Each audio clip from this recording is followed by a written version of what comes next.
राम राम दाशवती राम या कैलासाच्या पायथ्यामधून शिखरापर्यंत पाहतोय शांगिनी डांगणी मनुजाट विशालकाट आपल्या कार्यात निमग्न असताना सुद्धा माझ्या नामाचं नामस्मरण प्रत्येकाच्या मुखातून एकच ध्वनी निघतोय हर ओम नमः शिवाय हर ओम नमः शिवाय हर ओम नमः शिवाय भक्तराज या शिव शंभू महादेवाचा मंगल आशीर्वाद अरे वा देवलाने मान हलवतोय बाळ नंदिकेश्वरा तुलाही माझा मंगल आशीर्वाद तुलाही माझा मंगल आशीर्वाद नारायण नामाची सत्ता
समाधान वाटलं.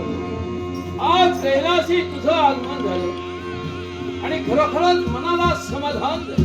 देवा, तुझ्या मनाचं जितकं समाधान झालं तितका तुझा आशीर्वाद मला लाभला आणि माझं मन प्रसन्न झालं. देवा, मला एक सांग रे, काय?